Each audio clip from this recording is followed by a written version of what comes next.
Welcome to the second part of this three-part Principles of Economics series. Thank you once again for enrolling. Thank you for sticking with us through the second part of the series. Hopefully you go all the way through the third part as well. This second part I think of as getting down to business. Here, we will examine how firms go about maximizing profits and how households go about maximizing utility. We're going to start by looking at the cost of production.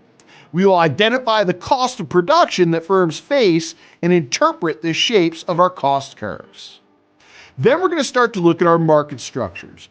First, we'll look at perfect competition. This is the first of our four different market structures and the highest form of competition. I think of perfect competition as more of a theoretical boundary, but it helps us understand why we as economists like competition. I like to say that it's redistributive. It allows more consumers to consume and more producers to produce. It allows more people to benefit from the market. Then we're going to turn our focus from perfect competition to monopoly.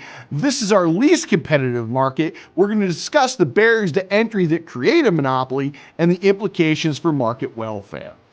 Then we're going to look at monopolistic competition and oligopoly.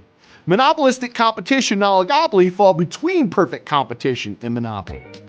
Monopolistic competition focuses on markets with many producers, but slightly differentiated products that create brand loyalty. When I think about monopolistic competition, I think about fast food restaurants. Everybody's got their favorite burger joint. They're all slightly different burgers, but they're still burgers, right? That's what I think of with monopolistic competition. Then we're going to look at an oligopoly. An oligopoly is a market with a few firms interacting with each other.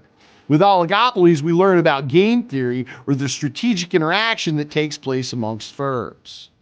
Then finally, we're going to look at household choices. This is where we focus on the household, of course, which is the consumer in the goods market and the worker in the labor market. We look at how households make decisions between which goods they want to buy, how much work versus play they want in their lives, and how much they want to consume now versus save to consume later. When you're done with this second part, hopefully you have a better understanding of how firms and households make their choices in a world of scarcity.